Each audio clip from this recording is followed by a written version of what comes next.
Attempt to install this bull bar on the 2022 Nissan Rogue SV, but Nissan Rogue 2022 is the same whether it's S or SV or SL. They didn't send me any instructional videos or a book with instructions, so I tried to figure out myself what I'm gonna try. Let's first of all take that shield off, and there's like a lot of these pop-up things, and I use two flat objects with both hands, one from one side, one from one side, to not ruin them. They look as good as new. I didn't ruin them. Something like this, that's what I used. But if you have two flat screwdrivers, I didn't look for two of them specifically. Anyway, so what I'm thinking, the way it fits, you have to remove this bolt and you connect one of them here, the one they gave it to you. It's gonna be like this. I'm gonna put a jack to hold this because I don't know what happens when I'm gonna take this out, but when this is in, it's holding it there, right? So I'm gonna put something to hold it there while I'm taking this out. Probably nothing else happen because it's not like there's one bolt holding everything, but just to be sure. And I will have to cut this, but I'm not sure if the sensors are gonna work because I have the driver assistant thing that brakes automatically and stuff, and I have a lot of sensors in the front. I have a few here, the sonar, I think there's a camera somewhere here, and I don't know how it's gonna work with the bar, if the bar is gonna make that stop working, and if it is, I'm gonna return it. 16, and I thought it's gonna be something metric because it's made in Japan, but this fits perfectly. 1316 for that bolt. Looks like I'm on the right path because with the older models there used to be a long bolt you had to take out, so I guess this is it.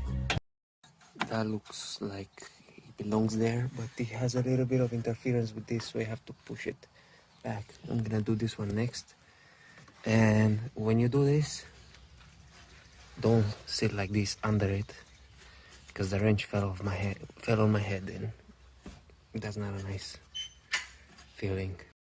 There is something from the radiator, but you can move it a little bit to the side because I wasn't able to put the screw in at first, and I was like, okay, I'm giving up. But you have a very low clearance. You can put the screw in without the washer very easily, but you need to put the washer as well.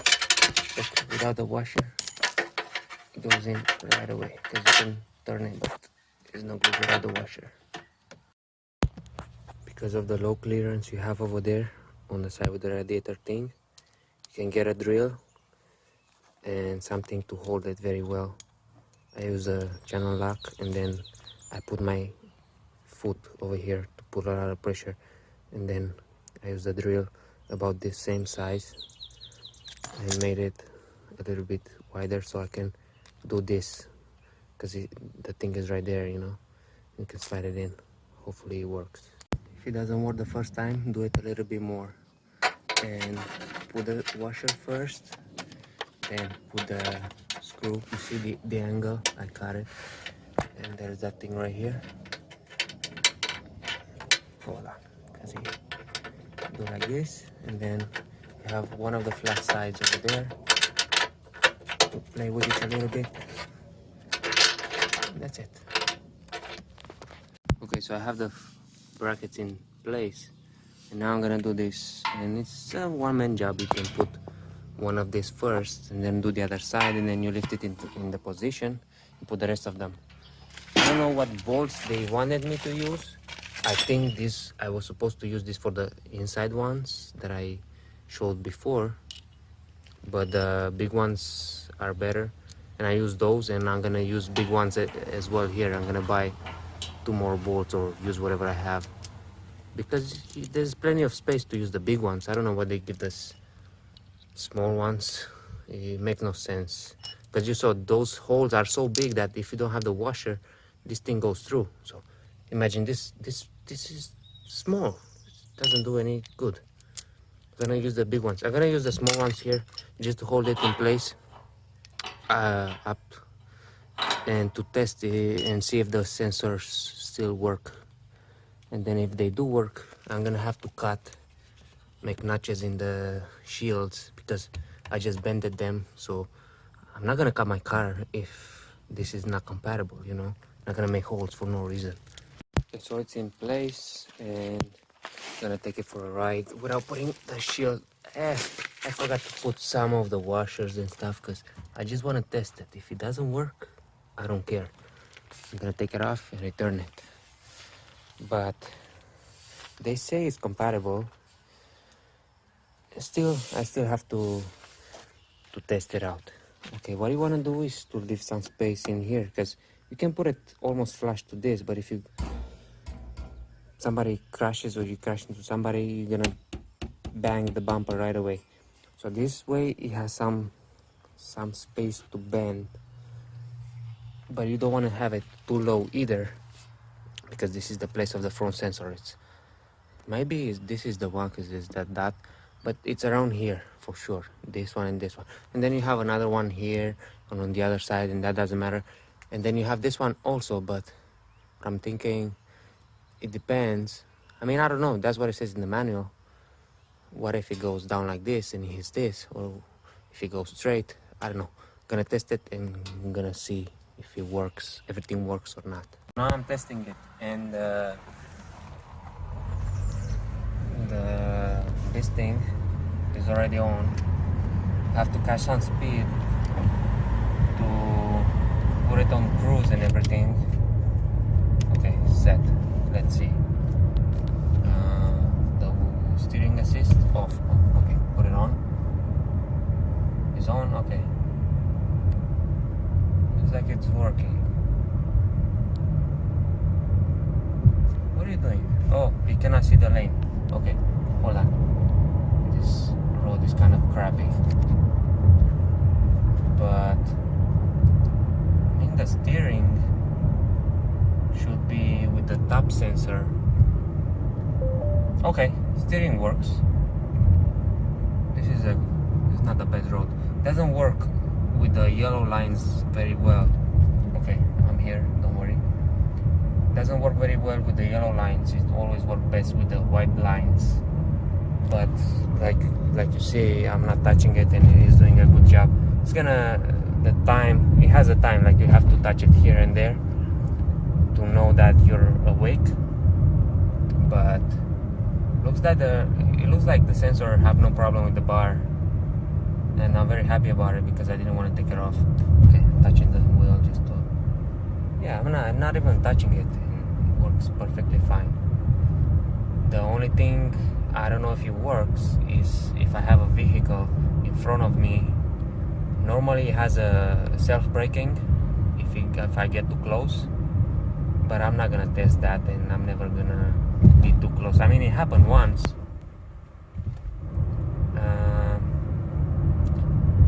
What I can test is also, because it brakes automatically, like I have 3 lines, the distance between me and an object, and if it gets too close, it starts braking until it stops. Like if I'm not even, okay, I'm touching it, or whether I'm touching it or not.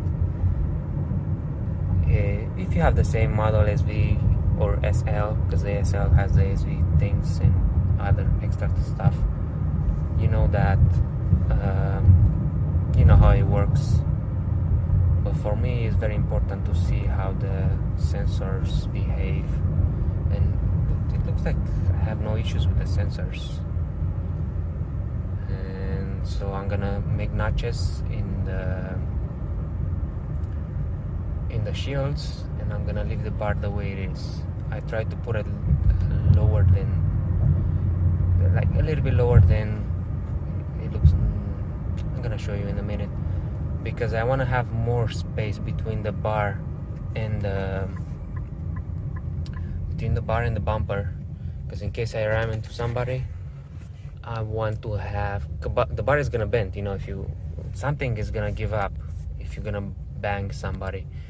and if you have more space while it's bending, it's not gonna, you have more clearance to touch your bumper, like you have more time until it, if you have a bend of 1 inch and you're just 1 inch away from the bumper, you're gonna touch the bumper. But if you're 2 inches away from the bumper, you're not gonna touch it.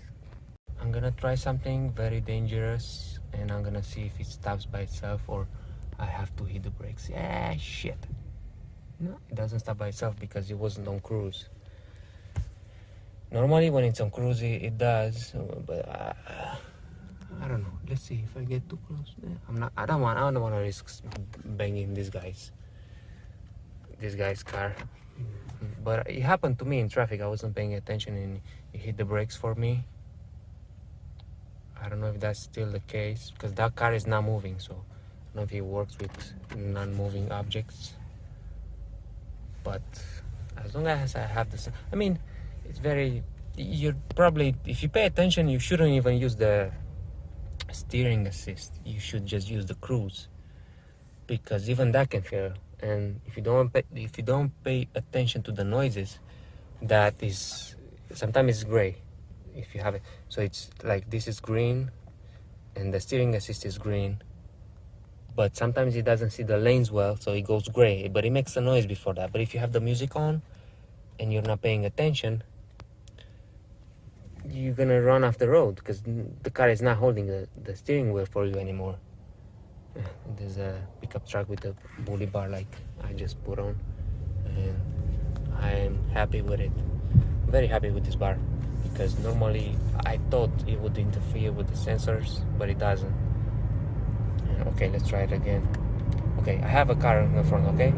Set, 52, let's see. No hands. And let's see if it brakes.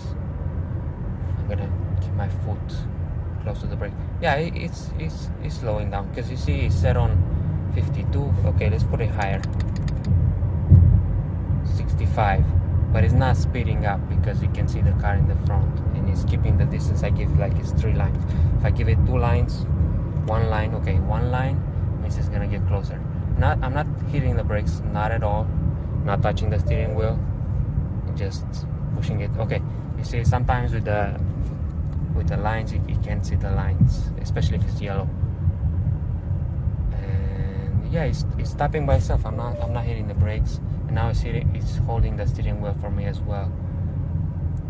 So there's nothing wrong with the bar. My foot is ready to brake, but I'm not braking. I'm not braking. I'm not braking. I'm not braking. I'm not braking. I'm still not braking.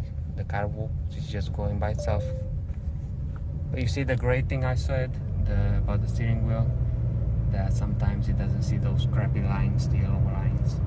But you should never rely. You should just disable that. That's annoying, because sometimes you're fighting it. It feels like if you're passing a truck.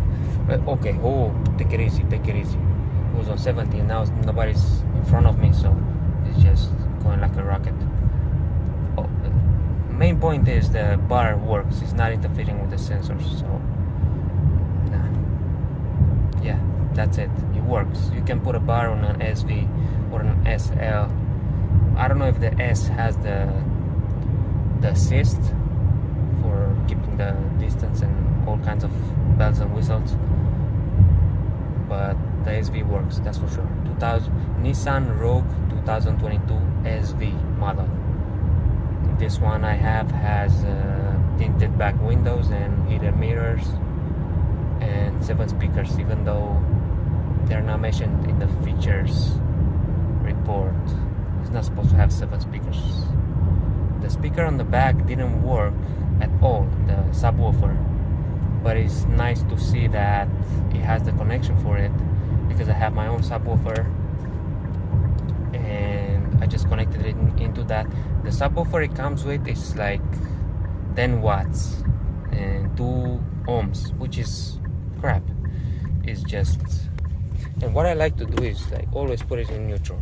Before I am about to stop, I put it in neutral. I come from using a manual transmission, and when I'm braking, I'm always light on the brake. Like I brake hard and I slowly release it. but the transmission kicks back in because it's automatic, you know. And that, I don't like that, because if I'm slowing down, I hit the brakes. Like right now it's on neutral. Okay, I'm gonna show you exactly what I mean. And that's the best thing to do, because the transmission is fighting. Okay, you see, stop, slowly release the brake. Perfect. You have no, see, now it stops by itself without trying to, you know, the transmission when you're stopping, if you're light on the brake like I'm used to, because I come from a standard transmission, the transmission fights and the engine fights with your braking. It's trying to go or to stay, or to go or to stay. It doesn't know what to do. So it's like trying to go. It's like having the clutch halfway and the brake, you know, holding the brake and the clutch. That's what my logic is telling me. So just put it in neutral if you want to extend.